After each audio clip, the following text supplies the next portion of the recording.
All right, well, let's do it. Sick. Welcome to Our Drummers Musicians, your backstage pass to Melbourne's vibrant music scene. Recorded on a cozy couch in Brunswick, join us as we explore what it means to be a musician and speak to the diverse talents that make music in our city. Today, we're thrilled to welcome Aaron Syrjanen to the show, a versatile guitarist and esteemed session musician based in Melbourne. Aaron's musical versatility spans across jazz, musicals, cover bands, and original music compositions. He's a founding member of the jazz fusion group P-Jammers, where he collaborates with fellow local freelancers, bringing fusion back to the Melbourne scene. Aaron's recent collaborations include work with notable artists such as Elly Poletti, Erin Cornell, Mayfield, Weston, Gyori, Drew Downing, the Chantoozies, and Ritchie, showcasing his broad range and adaptability.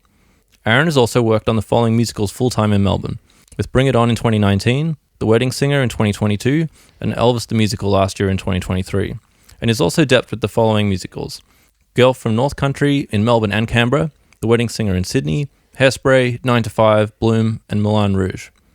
Beyond performing, Aaron is dedicated to nurturing the next generation of musicians, teaching guitar at various schools across Melbourne. Join us as we dive into Aaron's musical journey, explore life as a session guitarist, and discuss Aaron's advanced guitar techniques.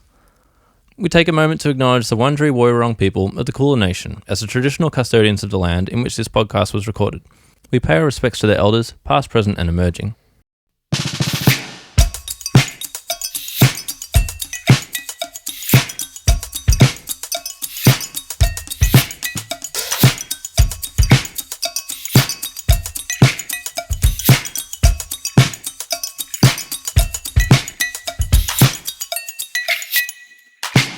Welcome to the podcast, Aaron. Oh, thanks, Luke. Thanks for having me. No, thanks so much.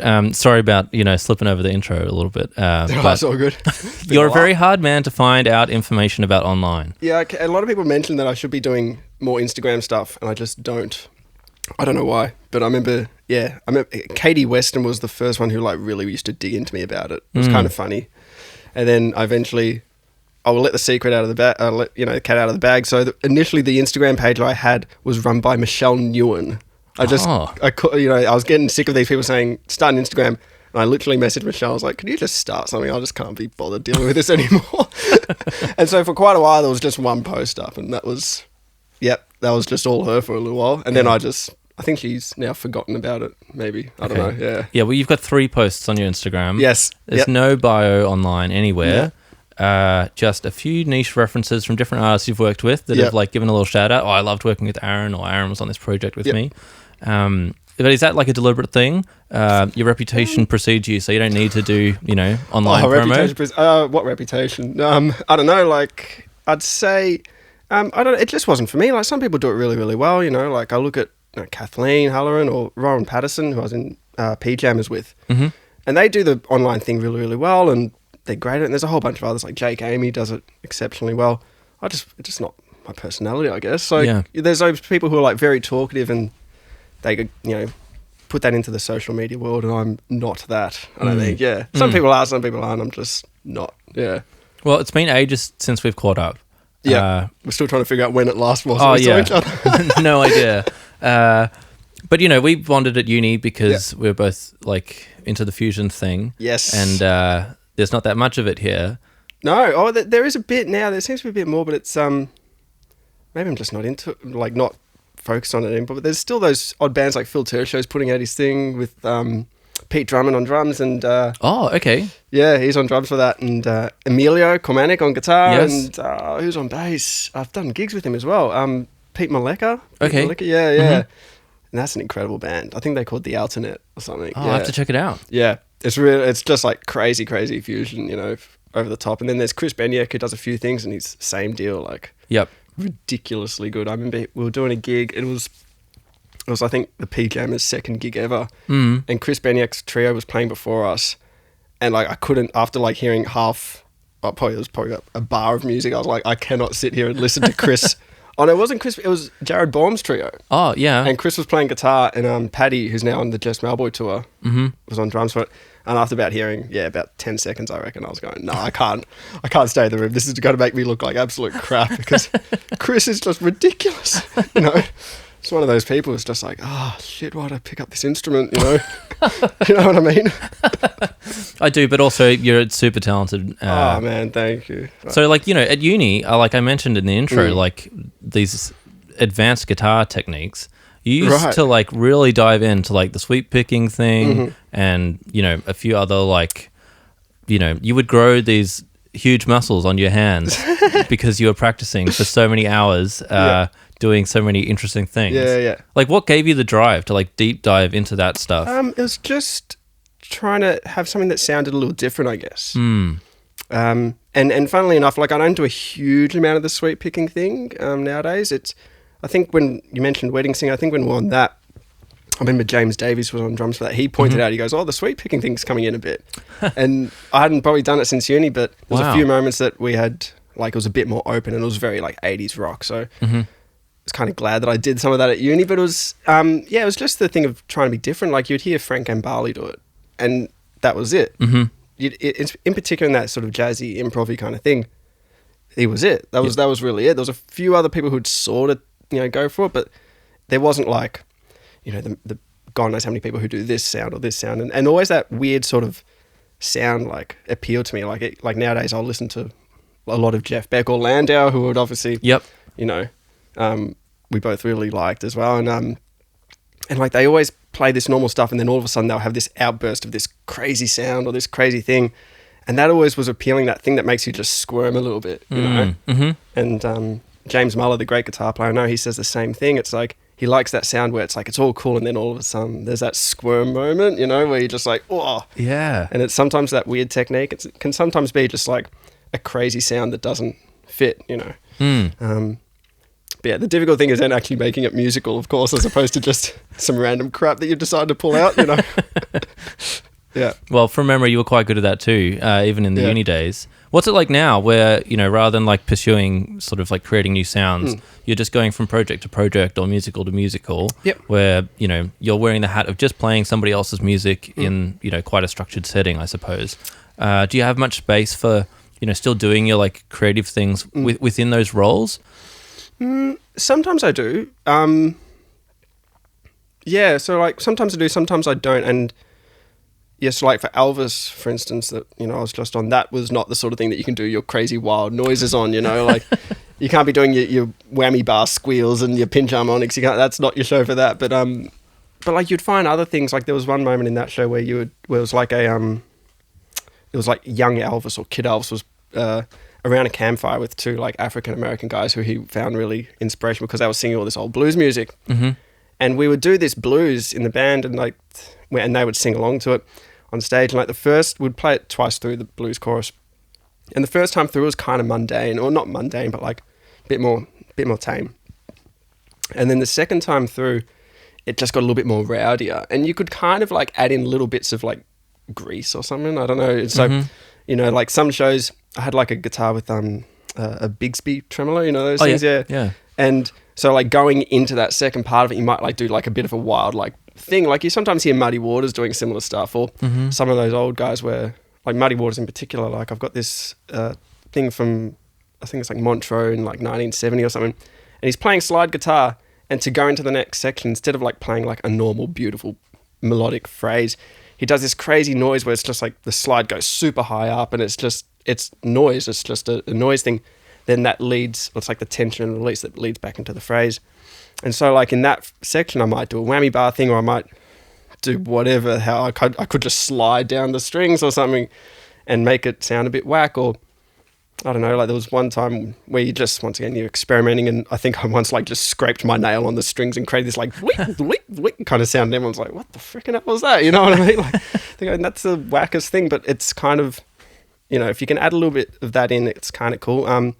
But yeah, sometimes it's just, you know, like I remember going into a session and Ryan Ritchie was producing it, and it was for Carla Troiano, if you know her, she's in the band Mayfield, who I've stepped in for a few of their shows recently, and I walked into the thing and they were just like, oh yeah, we need it to sound like D'Angelo, and I'm like, sure, I can't do it, but I'll give it my best shot. So like in that thing, you're just sort of going, okay, I'm going to try and do what they need as much as possible. So I think it's just based on what, you know, the thing requires. Like, yeah, some shows I get told, just do what you do, and it's like, oh, great, okay, easy. And then other times it's like, oh, we need this, and it's like, okay, and you try to really sort of get that right, yeah.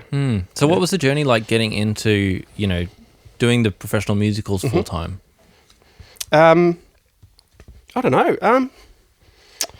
So the person who initially kind of helped me get in there was Troy Downward, I'd say. And Troy, I love the guy dearly. I really do. He's an amazing guitar player. Ridiculously good. And so when I first met Troy, I think he was depping Book of Mormon. And then the year after I met him, he was full-time on Bring It On initially. So they did a version in 2018. And I think I depped that, and that was sort of semi-pro kind of thing. And then from there, my name got mentioned to I'm pretty certain Daniel Puckey was the next person who kind of heard of me. And Puckey's currently on the Hamilton International Tour. Mm-hmm. And so all the main shows that I've done full-time, like in particular Wedding Singer and Elvis, Puckey was either the music director or music supervisor kind of role. And so, yeah, he got me into that. And then from there, because you're in that scene, they start calling you to dep and whatnot. And that's, for me, full-time shows like, I see like Dave Beck doing God knows how many months on Moulin Rouge and then straight away full-time on Wicked. And that's, I don't know how he can do that. It's amazing, And then, but like for me, I like the depping thing probably a touch more. Okay. But the full-time thing's still pretty cool because it really forces you to get that discipline thing, where you got to go in and just like be disciplined, and play your part and just do your role. But that can be a bit taxing mentally, I find. But it's good as well because you're pushing yourself. If you're not pushing yourself, then you're probably not developing. Yeah. But I think it was just potluck. Like you do a gig and then someone goes, "Oh, great, yeah, can you do this one as well?" And yeah. Well, you use the term depping, which I know what it means, but maybe for our listeners, you could sort of describe that in a bit more detail. But I think I would put with the proviso that it's interesting that you like depping because a lot of people find depping significantly more challenging because you've got to deal with suddenly getting the music or sight reading a whole lot of stuff or gelling with a new group of people. It's definitely like there's challenges to the full-time position, but there's a lot of stress and stuff that comes with depping too. There's a hell of a lot of stress. Like you love getting those phone calls. Like the funniest was the 2 times I need to go and Girl from North Country. But so depping, what it is, so when the main person who's on full time, when they can't do the role, when they're either sick or they've got another gig on or they just want to have a break, someone else comes in to fill the role. And that's basically what it is. During COVID there was a lot more deps going around, obviously, just with the state of the world at the time. But now it's gone back to the way it was, I guess, where it's sort of one person per chair as a dep usually, I'm guessing. I'm not saying I'm the best dep in the world. I'd probably, they're probably going, oh yeah, great, he was fine, but there's probably someone else they'd prefer, but I kind of enjoyed that a little more. But yeah, like depping, sometimes you get told in advance and that you're going into dep. So like Moulin Rouge, I would have been told, I think back in November last year that I was depping. I was still full-time on Elvis, and I didn't need to go until January. So I had all that time to prep. So you get a lot of time. It's still stressful going in because no matter how much prep you do at home, it's a different environment there. Yeah. But I kind of like that in a way because although it's more stress and you're just more anxious and all that sort of stuff, you're not then trapped to the show for so long. So I can go do other things and go to other gigs and that's sort of what I like to do. It can get stressful, like both times I got called in to do Girl from North Country, both Melbourne and Canberra. It was, so when we were doing it in Melbourne, I was also depping Cruel Intentions at the same time. And I was in very regularly at Cruel Intentions because, it was just like the way it worked. I was in for quite a lot of the season. And I remember I was walking on stage for it because for Cruel were on the stage at the back of the room. Oh, okay. Yeah, so did you have lights on you, or? Yeah, so there was points where we had lights on us. Obviously, we still had music, so we had the music stand lights. But there was moments where the band were on stage, but you weren't really visible to the audience. And then there was moments where the band was well and truly visible. And start of Act 2 was kind of the big band moment, I guess. I remember walking on stage for Cruel Intentions, and then Gerard Assi, I can't remember how to pronounce his surname, who's on Wicked at the moment, he calls me up just as I'm walking on stage for Cruel and he goes, are you free tomorrow night to do Girl from North Country? I'm like, oh, jeez. And all I'm thinking in my head was, yeah, just say yes. And of course I said yes. Yeah. But then the problem was, and he goes, yeah, great, it's this, it's fine, no problem. I'm like, okay, cool. And then I'm continually walking on stage, and then all I can think of is like, oh shit, I've got a day of teaching starting at 7:30 and it doesn't finish till 4. Then I got to get there for a 6 p.m. call because the show starts at 7 and we're on stage for Girl from North Country as well.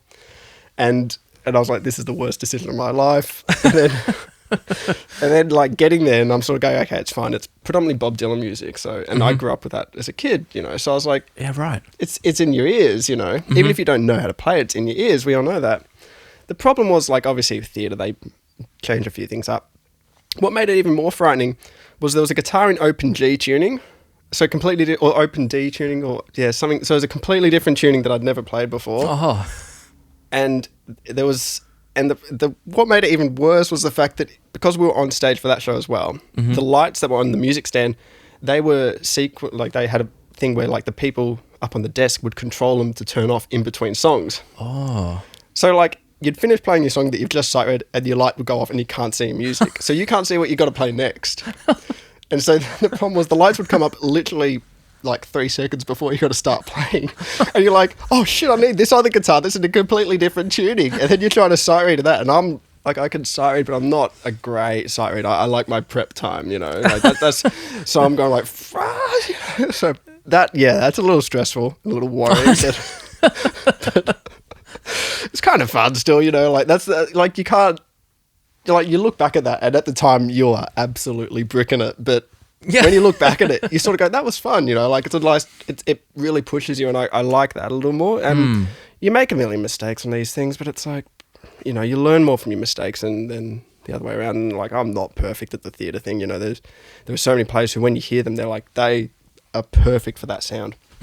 And, you know, I don't think I'm the perfect player for that sound just because I have some of that weird kind of stuff that you mentioned, you know, well, I like to play a weird sound here and there. But no, it's a good way to like push yourself. And the depping thing, why it's nice for me is because I can still do my other gigs. You know, if I'm doing full time, if I have, you know, like for Elvis, for instance, I was offered, I think it was, I can't remember if it was a couple gigs or however many it was, but to do with the Chantoozies out in Queensland. But I wasn't going to be able to do it because I was on Elvis. And so I was sort of like, it's a bit irritating. And Drew Downing as well, who I love, Drew, he offered me a gig as well. And it was the same thing. I was like, sorry, man, I can't take it because I got Elvis. And that sort of thing, I it's a bit irritating, but I can understand from their point of view, obviously from the theatre's point of view, because they want you there, obviously, because they're paying you to do your job, you know. So, but yeah, depping's nice, but you know, yeah, it can be stressful. Yeah, well, you know, clearly you rise to the challenge, and you know, sort of like you say, like looking back, you're like, oh, I look back at it fondly, even though it was stressful, and you know, you perform well under pressure. So I hope so. I don't know if I do or not. Like, you know, the MDs will be the one to be able to tell you if I do or not. And well, I think the fact that you're still getting booked and moving. I'm not getting booked at the moment, but there's not much. There's not much on at the moment. But yeah, like as well because after Elvis, I was sort of going, oh yeah, cool. I'm happy to take a little break now, and from the theatre thing, and you know, if I want to go back there, I will. But right now, I'm sort of like happier not to be doing it, just because I was, you know, Elvis, and straight after Elvis was thinking about Moulin Rouge, so I never really had downtime. And then after that, I was doing a bunch of gigs that were, you know, on stage in front of an audience, which I was a little bit more happy to do, honestly. And I got called up to go in to do Grease, and when Simon Hosford called me up to do it, I was like, oh, dude, you know, they need me for the full weekend. I was like, I got 2 gigs on Saturday, so if you can find someone else for the Saturday, I'll do it, but I want to be able to do those 2 gigs and one of them was this Elly Poletti thing, which was super, super fun with Dave Dower and keys, and a killer band as well. Yeah, but like, I'd say to him, oh, you know, if you can find someone for that Saturday, then great, but if not, then, you know, I can understand if you guys want to find someone who can do that entire weekend. And they wanted to find someone who could do the entire weekend. So that's, which, you know, I don't feel any grudge against that. That's understandable, you know, like they don't want, you know, for a 4-show weekend or 3 or 4 show weekend, they don't want to see 2 or 3 different people come in. They just want to see the one person, you know. And that's understandable. But yeah, like I was happier doing those other things at that time. Might change in, you know, a few months' time. Might be going, I want to go back and do theatre pit stuff. But not that I've got anything against it at all. You know, I do love it in a lot of ways. But yeah, like being up on stage and doing some of that stuff is a little more appealing at the moment. Yeah. Oh, it makes sense. Yeah. Yeah, so tell us a bit about, you know, some of these other projects you've been working on outside of the musical world. Outside of the musical world, there's always just like random odd jobs as we all have as musos. So the Chantoozies thing is super fun. I got that through theatre. You know, a lot of the work that I do get is through theatre, and I can probably trace most of it back to some form of theatre thing. And even further back from there, I can trace it back to an old school teacher, Sava Dukic, who absolutely love that guy to bits. And yeah, so like it was just lucky that he booked me for a theatre thing. Someone who was on that theatre thing booked me for another theatre thing, and then, as you know, the word sort of travels. But yeah, Chantoozies, I think I got that through Marcus Curbin, who's incredible guitar player, who was, when I was doing the lead guitar stuff on Wedding Singer, he was on the rhythm guitar book. So I got that through him because I think he's done that Chantoozies gig for a while. I think Tim Henwood from Rogue Traders, he does that gig I think a bit as well. But yeah, so Chantoozies is really, really fun. I was last with them, I think it was start of Feb, and that was great out of Bird's basement. You know, I had a massively busy day, but like managed to get there for sound check, and it was so fun, like just playing with them, like rocking tunes with an audience that was super happy to be there. And yeah, like it's just a fun gig, you know, and I remember Marcus saying that because at first, when I was first doing one of their gigs, been a few years ago now. 2022 was the last time I did my first gig, with them, with the Chantoozies, and he was sort of saying, "Oh, it's a super fun gig, you'll love it." And it's like, "Oh, okay, yeah, cool."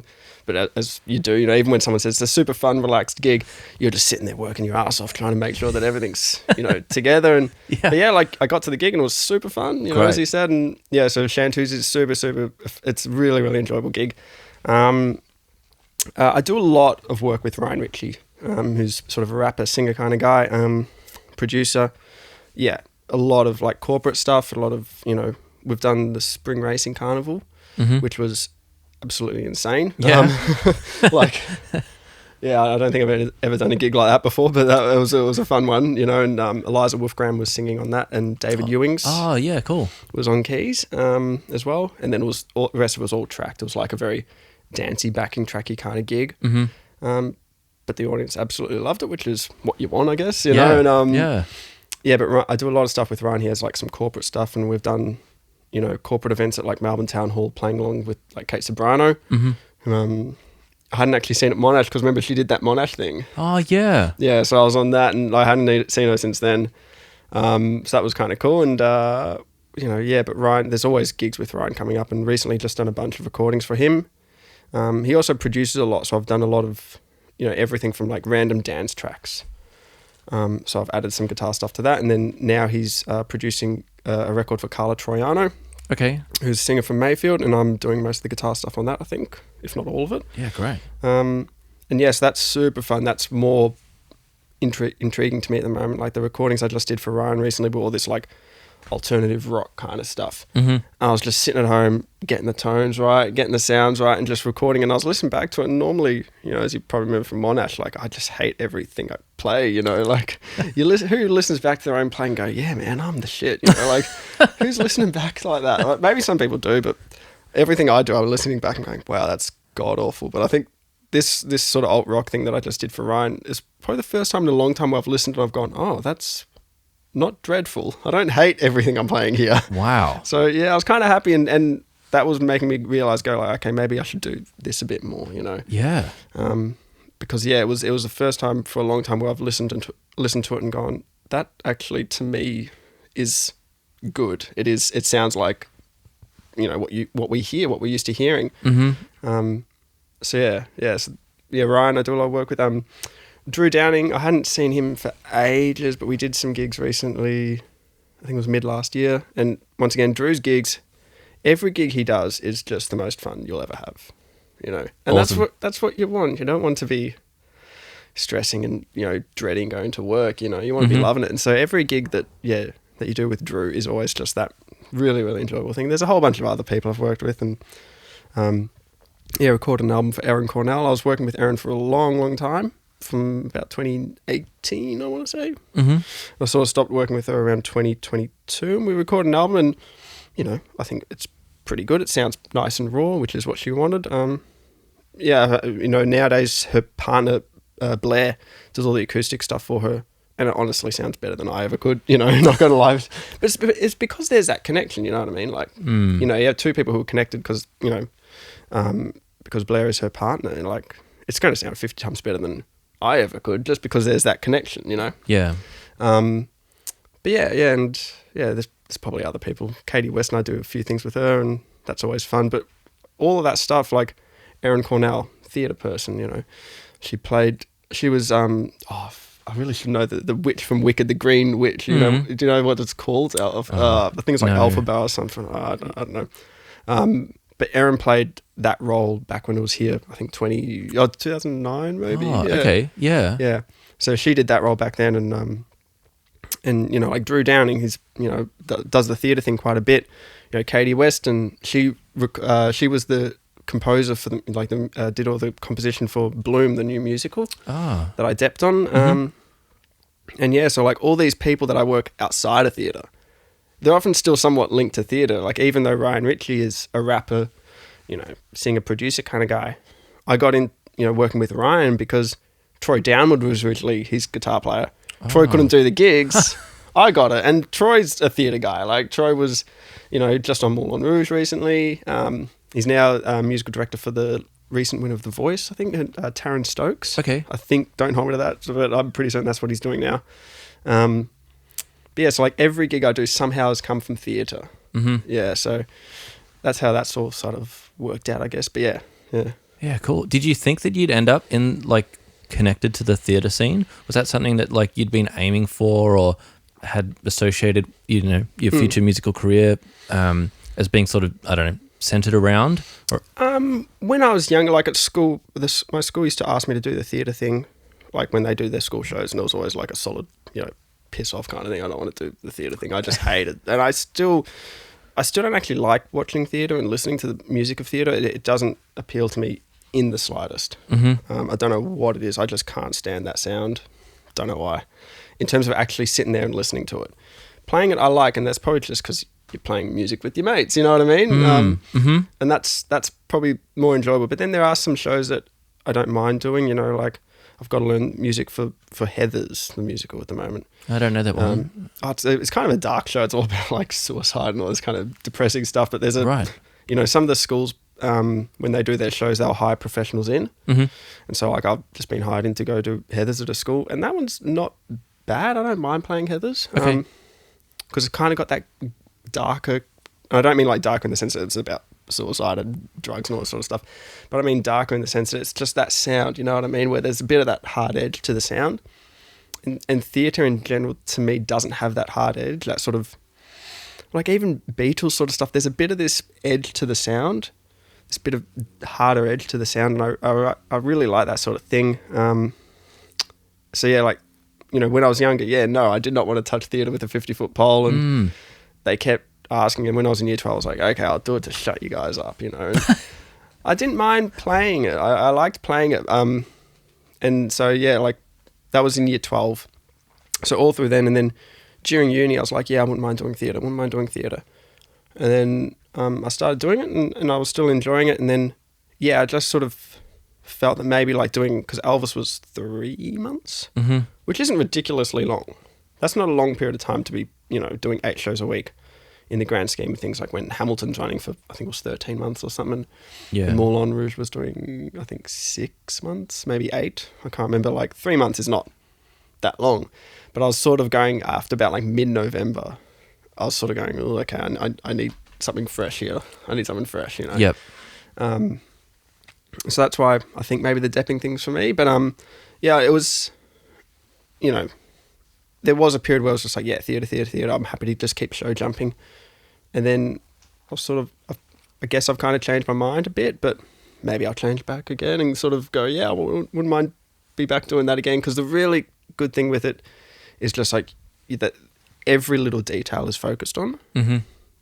And it really, even if you don't, I don't know how to phrase, but like it just makes you improve because every detail is being focused on. Because you're playing the same music for so long, little minute microscopic things are being analysed. And so it's a really good way to make sure that those little things are being sorted out in your playing. But yeah, that's about it. Yeah, I don't know what my younger self would think about it, you know, like when I was at school, because for years it was just like, don't do theatre, and then started doing it, not minded it, and then now I don't feel bad either way about it, you know, but yeah, we'll see what the future holds, I guess. Well, it'll be exciting to see, you know, how the career keeps growing for you. Yeah, for sure. Well, what's it like, you know, you mentioned that you were into Bob Dylan when you were really young. Yes. Can you like tell me about like, you know, how you first started out getting into music and what you were listening to? Like, because I didn't know about like you being a Bob Dylan fan as like a young kid, and you know, I knew a bit about some other things that we were chatting about when you know we used to hang out. But like, what was it like the start of your journey, like to picking up the guitar or listening to music first, or you know? It was honestly most of the music that my dad had, not my mum so much. Mum was listening to like Barbra Streisand and Cher, which I still cannot get into. If you love that stuff, great, but I don't know what it is. I can't listen to it. It's not for me. But my dad had he had a lot of old blues, so he had a bunch of Muddy Waters records, and I really liked that. I really liked Bob Dylan, as I said. Cat Stevens was another one I really liked. My dad also had a couple like odd records. So he you know, if you think guitar players, everyone sort of thinks Jimi Hendrix, I guess. And the Jimi Hendrix record he had was this compilation they released in the 90s called Jimmy Blues. It was just him playing blues tracks. Okay. And I thought for ages that Jimmy just played blues, like electric blues. I didn't think he was like the Voodoo Child or like the All Along the Watchtower cover or like Purple Haze. I didn't think he was that. I thought it was a blues player. Wow. For the longest period of time. Yeah, so yeah, that was kind of... So I was really into that, and what was the other one? Dad had a live Rolling Stones record, which is like, you know those old recordings from the 70s that you get like live tracks, and even though they're properly released, they're just not the cleanest recordings. That's what this was. It was just like the most drunken sounding performers you ever heard, but I used to eat it up. I loved it. I loved the front cover as well, which I can still picture in my head. And there was like, what else did he have? Sgt. Pepper's, you know, I think that was the only Beatles thing I think he had. But the one of the big ones was, because this was pre-playing guitar when I was like 3 or 4, you know, all this stuff. But one of the other big ones was he had a Tommy Emmanuel record. Oh yeah. Yeah, and I think it was called Dare to Be Different. I can remember the cover. Tommy's sort of leaning up against this lamp pole. It looks really cool. He's holding a guitar, and it opens with Rise and Fall of the Flingle Bunt. And it's just like so loud, and like that sort of grabbed me. Yeah, that tune's wild. Yeah, and it's just like, because I remember turning on the stereo and accidentally turning it up too loud and just like blew me away as this little 3-year-old, 4-year-old kid or something. And just that loud power, that's sort of what's kept guiding me through, you know.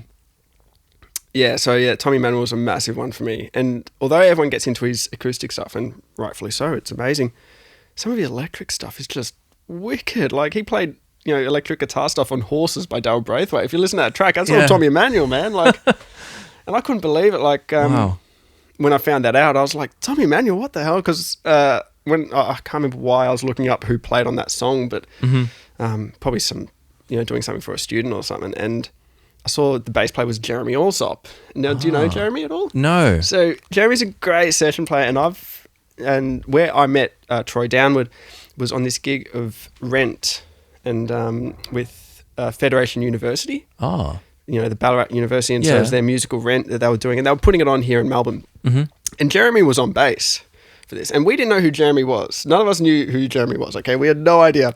Wow. And then Robin Wormsley, who was the musical director, she goes, Jeremy, I just looked up your CV, and we're all just sitting there practicing away pre-show. She goes, she was literally like, and I don't know if I can swear all this thing, but she was like, what the fuck are you doing here with us? And so Troy and I, we just look up at each other and go, who's on your CV, mate? And he goes, you know, like Wayne Shorter, you know, Herbie Hancock, Alan Holdsworth, Brett Garsted. And I'm like, what the hell are you doing here with us, man? Like, are you kidding me? Why are you here with us clowns when you're doing that? You know, sort of stuff. And he goes, you know, it's just the way the world works. Yeah. And so, you know, I'd keep in touch with Jeremy every now and again. Wow. And when I was looking through, like, the people who played on the Horses, I see Jeremy's on it as well. And I'm like, dude, you played on the Horses? And he goes, yeah. And I'm like, and Tommy Emmanuel's on it? He goes, yeah. And I'm like, what's going on here? Like, Yeah, like Tommy was an amazing electric guitar player as well, and still is. Wow. And I was really into that. Like the electric guitar thing was kind of what I really love. So although his acoustic stuff is bewilderingly good, I was actually more influenced by the electric stuff of him. Mm. And then, yeah, like AC/DC became a thing when I was quite young because it was on an advert. Okay. And I was going like, it was like Highway to Hell for like a car ad Yeah. or something. And I remember saying to Mum, like, what's that? And she goes, oh, it's AC/DC. And then they were like, and then they realised I really liked it. So Dad went out and bought, at the time it was, I think, their brand new record, which was Stiff Upper Lip, which I think was 2000. So okay. Dad went out and bought the CD for that for me. Wow. So I like loved that thing. And then, well, yeah, because all the music that I love, it's often found in the most odd way. Like Led Zeppelin, you know, like you've seen School of Rock, you know, the part when they're driving back from the audition and they're singing the immigrant song. Oh, yeah. Like yeah. I was going, what is that song? When I was like a little 10-year-old kid or something, or an 8-year-old, 10-year-old kid, or however old I was at the time. Yeah. And I remember bugging Mum when we got out of the movie theater. I was like, what's that song? We've got to go find the song. Had to go down to Sanity, the music store. Oh, yeah. And I had to piss the person off at the cash register. I'm like, what's the song in School of Rock? And he goes, there's a lot of songs in School of Rock, kid. Yeah. I'm like, but there's the one song. And I'm like, it's a Led Zeppelin thing. And the guy's going through and he goes, is it this song? And he's like playing certain songs. I'm like, no, it wasn't that. And then when he found the immigrant song, he's like, okay, it's off Led Zeppelin 3. And he had to scroll through the entire store trying to find Led Zeppelin 3 for me. But I loved that one too, man. Like Led Zeppelin, you know, massive thing for me, yeah. Cool. Yeah. Wow. Yeah, so started with the blues thing and the folky thing almost. And then, got in the rock thing and then a little bit of the shred thing. Mainly, I was more into Eddie Van Halen just because of the songs. Uh-huh. But I like the shred thing just for the technique. And the fusion stuff came in pretty solidly, as you know. And then, the jazz thing was huge as well. Like, I still listen to Coltrane so much. Like, yeah, right. Yeah, like, I think I've got 40 John Coltrane albums. Oh, wow. Like, I actually own them, yeah. Yeah, okay. Like, yeah, I'm obsessive about it a bit, yeah. Wow. Yeah. So how much time do you have for, like, you know, actual listening to music that you like when you're doing so much stuff? Do you still sit down, you know, even when you're on a week of shows? Or is it just, now that you're not, like, in the theatre doing the 8 shows, you've got some time to actually enjoy, you know... It's often when I'm in the car. You like? Okay. Yeah, so, like, now I've got James Muller's Live at Wizard Tone on the car, which I love. You know, him and Will Vinson, and then Sam Manning's on bass, and Ben Vanderwall on drums. Oh, cool. Man, it's so, so good. So, like, James Muller, like, you know, can go, like, you probably remember how obsessed I was with Muller as well at university. Yeah, like, of course I do. Dude, like, that guy, it's still one of those people, you're just like, holy shit, this isn't possible when you hear him play, you know? So Muller's incredible. And then, but yeah, it's normally in the car. Like, nowadays, I get a bit more time to sort of sit back and, you know, I do have a few vinyl records of the stuff that I really, really love. And I will just put them on and have a listen to it sometimes and just chill out with a drink or whatever. But yeah, like it's like every day there's something on in the car. And I'll normally try to listen to the same thing a few times, you know, to get it sort of in the system, you know, like leave it on for a week in the car or something, or 2 weeks. Yep. Because if I just keep going to something new, it never sinks in, you know? And you never know what songs are even on the record, you know what I mean? So yeah. But so the moment, it's in the car a lot. And then sometimes, like I think the other night I put on Are You Experienced by Jimi Hendrix. Like, absolute, just, you know, it's done in 67, I want to say. I think it was 67. And it just holds up over time. And, you know, if you can just sit there and listen back and turn it up and just hear the sounds, you know. Or, like, the one that I really love, I really struggle to put this record on where it's like, well, I've got other things going on in my mind. Like, even if I'm driving when you're doing other things. But it's Mike Landau's most recent record, and Abe LaBoyle Jr.'s on drums for it. Oh, cool. And it's the live record that they released 2021, I think. It's so good. It's just, it's so raw and just open, you know what I mean? Yeah. I think I remember, now that you said 2021, I was like, oh yeah, that sparks a memory. I think I've seen at least some clips from the album. Yeah. Wow. Yeah, oh man, yeah, Landau. Because I remember you saw him, and you saw the what was it? It was the Jazz Ministry. Yeah. I'm still so jealous, especially when you said that clip, when it was like, I was there for that concert. I'm like, I have seen that clip time and time again because of how amazing it is. Yeah. You know what I mean? Yeah. Like, yeah. I think Dad might have an SD card somewhere. Oh, I would pay good money for it. Yeah, we should do like a fusion showing or something. Oh, and yes. we'll go to my folks' place and see if we can find the old files. Yeah. And just Yeah, because Dad flew us to LA to see Jazz Ministry, which is like Abe Laboriel on bass, Abe Laboriel Jr. on drums, Mike Lando, and Greg Matheson. Oh, dude. And they played 2 nights, double setters. And in between the 2 nights they were on, Mike Landau played with his trio. So like Gary Novak and Jimmy on bass. Yeah. It was a crazy experience. It's every time I hear like clips from the Baked Potato of that band, of any band that of like those players, you know, that sort of level of musos. Yeah. It's a whole other thing, isn't it? It's like you listen to them and it's like a living, breathing thing what they're doing, you know. And yeah, just that thing of like being able to improvise and you don't know what this, like every time they might play the same set, but every time it's different songs. Yeah. Although it's the same set of songs, it's different songs. You know? Yeah. Yeah. My favorite moment from the gig was they you know, because like it's fusion tunes, so they're like head and then extended solos, and they play like the thing, and Mike does a solo, and then Abe Senior like points to his son Abe Junior up the back, and you know, all right, so it's going to be a drum solo. So then it's this like drum solo that sounds like it's completely free, and it's just like loose and all this space and like sounds and textures, and then it's like playing all this fast stuff, and then all of a sudden both Abe Laboriels hit these hits, and Mike Lando and Greg just like turn around with this like shocked look on their face, and it's because it wasn't free, and Abe Senior was still like in time and just nailed the hits from the like final 4 bars or whatever it was, and then so every time it cycled around, you know, Greg and Mike are trying to catch the hits as well, but the 2 Laboriels are just they're just in it, and it was amazing. Well, the thing like with Abe, it's just like he's just got such a big sound when he hits the drums. Yeah. It is ridiculous. I've seen, because I saw him with Paul McCartney, and it was the same thing. It was like when you heard him hit it, was like, that's that sound. Yeah. You know, it's like same when you hear Vinny play, he hits it and it's like, that's that sound. And I've seen clips of Abe playing, and I've got, I don't know if you know Lyle Workman. He's a film score guy, but he's a guitar player, fusion guy. Okay. And he released a record now, I think 2 years ago, called Uncommon Measures. And Vinny plays on a track or two, and Abe's on a couple tracks, I think. And when you hear Abe play, it's like it's Abe's sound. It's that massive big sound where it's just the tone, yeah. And he plays a huge kit. Yeah, right. Yeah, it's massive, like 24-inch kick drum, like 18 and maybe even a 20-inch floor tom, like 2 massive, and the cymbals are huge, like the ride's 24 inches. And like, you know, he's a big guy, so he's got a lot of power behind it too, but like so dynamic and sing dynamic, and like dynamic.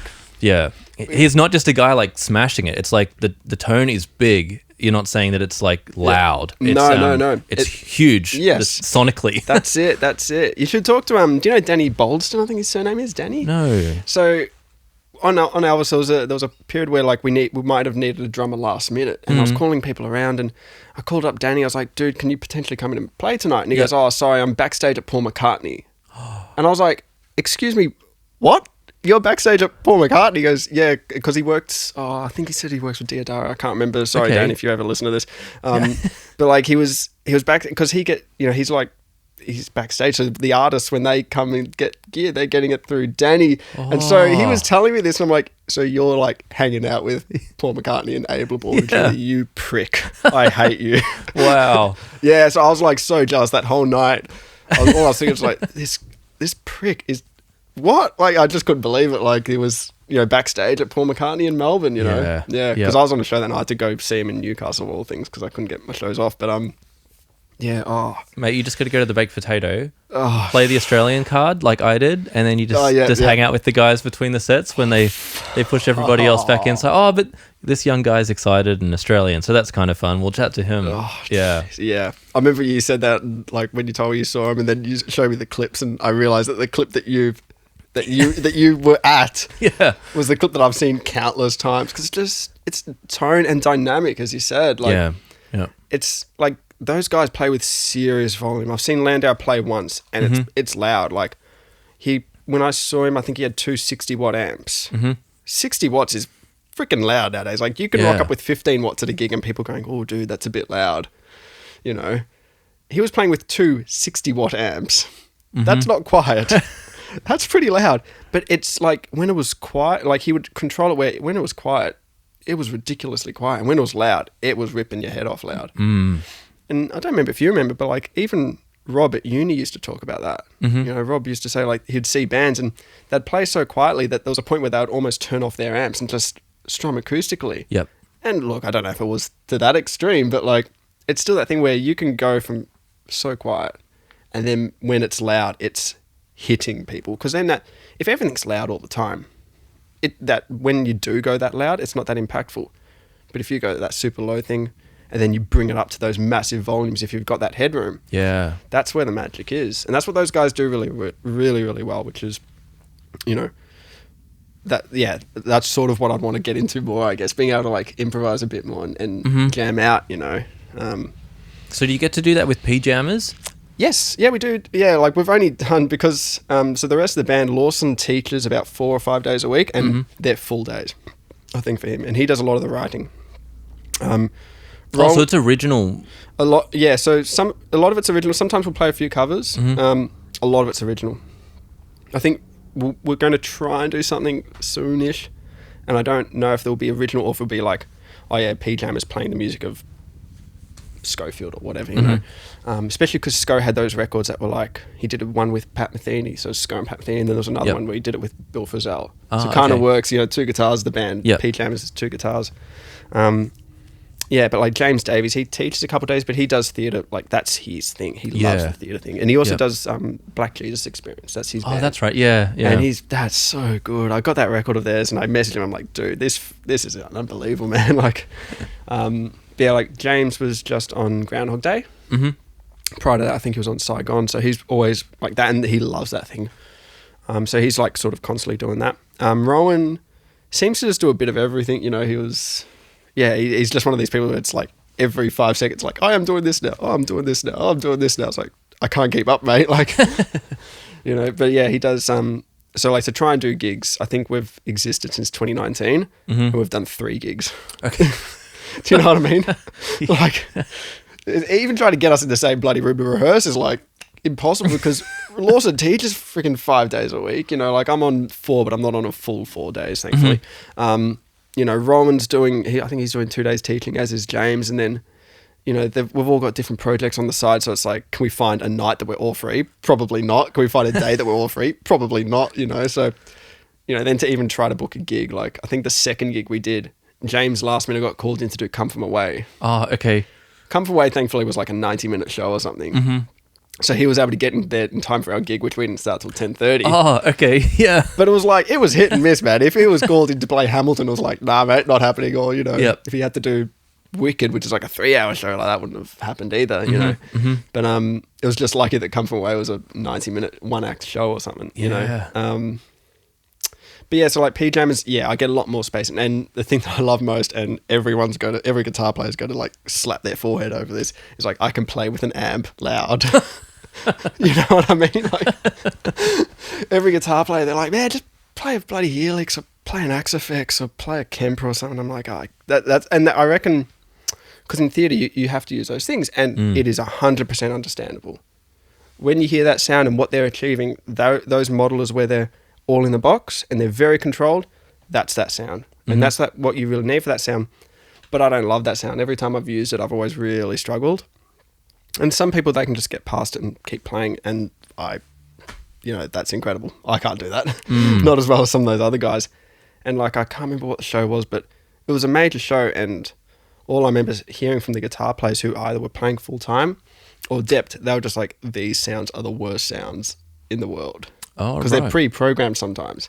Oh. And they're like, these sounds from this model, and I can't remember what modeler they were using, was just god-awful. It was really difficult for them to play, but they were just still able to go in there and do their role. Yep. I go into a show, and if I'm not quite comfy on the sounds, I'm sort of like, you know, hurting a bit, you know, because you just don't feel comfortable when the sound isn't right. So the actual show is it's plug your guitar into the pre-made sounds for each track and stuff like that. Yeah, pretty much. And it tells you, okay, like, at this point, press this button and do that thing. You're like, great, okay, and it'll change your amp sound. So you can go from death metal distortion with some crazy effect to like the driest, clean funk sound in the world, you know, and it's just press of a button and it's all there. You know, if you're using real gear, that's a lot of equipment and a lot of tap dancing to do. So that's why they use those units. So it is totally understandable. But yeah, for me, I struggle with them, but I can understand, of course, that's why they use them. But yeah, like with PJammers, I can use my amps and I can use my pedal. And I'm doing it a bit more now where I actually have the amp louder than I should, but you back off the volume a lot more. So you have that thing that we're talking about with the dynamic. So you can go whisper quiet, but then when it's loud, it hits people really hard. Yep.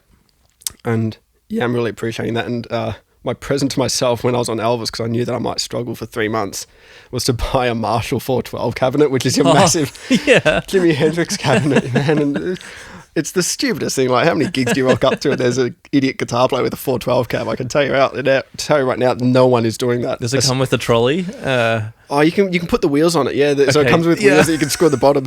And you know, this is how much of a nutcase I am. I put the wheels in, not thinking anything about it. Going, oh, this will make it easier to move around.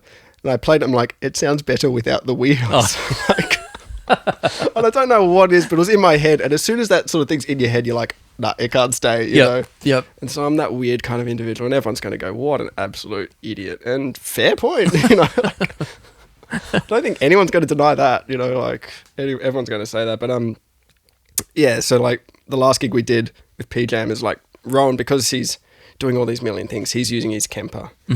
And you know, he sounds amazing with his Kemper. Like his tones are honestly some of the best Kemper sounds I've heard. You know, you know, using that Kemper profiling system or whatever they call it. You know, his sounds are really, really good. But then, like, I had my Marshall 412 cab, and as soon as I'd hit a note, I was like, oh, this is heaven. This is absolute heaven. You know, because yeah, I think the last gig we did, like I think I was depping on Blume at the same time, and I was depping for Kathleen because it was an all-female band, but I don't think they could find a female guitar dep for some reason. So I got the call in to dep in, and she was using the Kemper, and her sounds were great as well. But I was depping that, hearing all these Kemper sounds, and then one night you get night off, and you're hearing your Marshall 412 cab just hitting you in the back, and it's like, this is glorious. And I think even James or maybe Lawson pointed out there, like, man, that guitar amp is the most amazing sounding thing. I'm like, yes, it is. It really is. It's not me. I can tell you now. Normally people go, oh, it's all in the hands. No, it was the cab. None of it was the hands. Not a single bit of it. It sounded so good. Yeah. Well, part of it is your very special guitar hands too. Oh, yeah. We've been playing this game on the podcast. Oh, yeah? Where I get each guest to ask a question of the next guest. Oh, okay. So I've got a question for you, not specifically for you, but like from the last guest to the next guest. The last guest being Jessie Singleton, who is my sister. Yep. Also under the name, Sydney for original music. Yep. Okay, this is my question for you. Next person. What is the best piece of advice you've ever been given? From a musical standpoint, because I can do this in sort of two parts. So the musical side of it, Bill Stewart, when we did I don't know if Monash still does the NYU thing, but when we did the NYU thing at Monash, Bill Stewart said, listen to the band that you're playing in. So listen to yourself as if you're at the back of the room. You know what I mean? So don't just listen to like as if you're listening as, you would, but like listen to it as if you're in the audience. Like what would you want to hear? Mm-hmm. You know what I mean? And I was like, that's really good. I really, really like that. I don't know, in terms of like the non-music, like the non-technical, I think you'd say music, which is probably more important, is just like, it doesn't, like, just keep practicing, just do what you want to do, you know what I mean? Like, that's the most important, like, just keep doing it. Just keep doing it, Was there someone that, like, I don't know, said that to you early on, or? You just sort of hear it from people in interviews, like people, like the people we all idolize, I guess.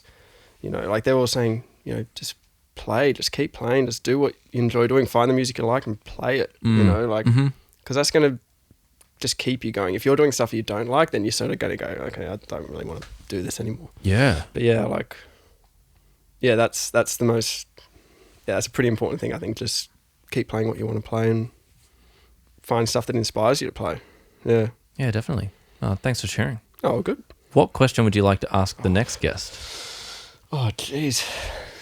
What guitar picks do you use? No. I don't know. I'll keep that question in too. Don't. Hopefully it's a guitarist. Yeah, singer comes in. What? Guitar picks? Shut up. Once again, fair. Gee, what?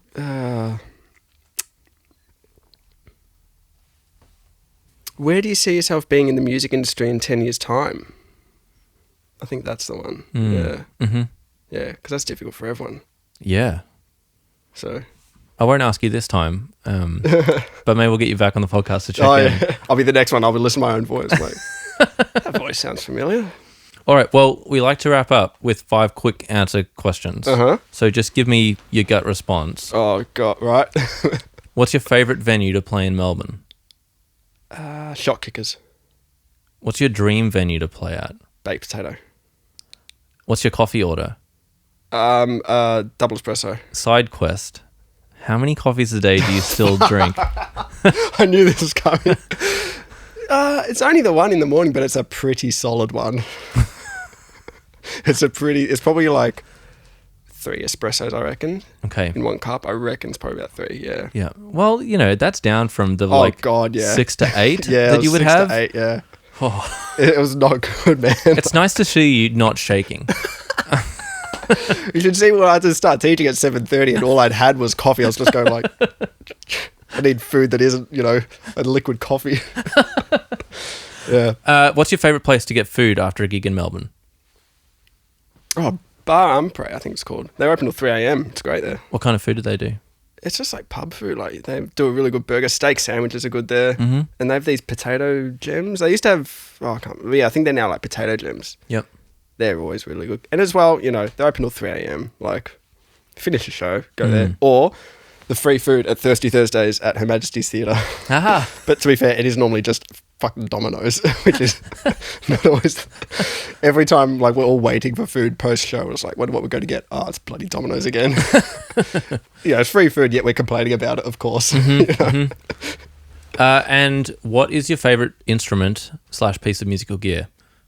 It can be the 4x12 you were just telling us about, but there's also some other nice things in your collection. Probably that guitar's in that case. No one can obviously see it. But yeah, it's like it's actually based on the Landau spec guitar. Mm-hmm. Yeah, and it was creepily enough custom made for me. So wow. Yeah. Who made the guitar? If you're happy to share. Yeah.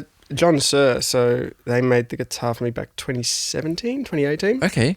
Yeah, because he used to make Landau's guitars before he went across to Fender. Wow. And I played the Landau Fender, and I was like, this is amazing. But there was a few issues with it. And to fix those issues up, it would have been like it was an expensive guitar. Mm-hmm. And it was an expensive guitar to slap a lot of money down in one hit. And then I would have had to pay an extra $1,000 to fix up the issues. Okay. With that thing, I could have fixed up all those issues because it was custom built.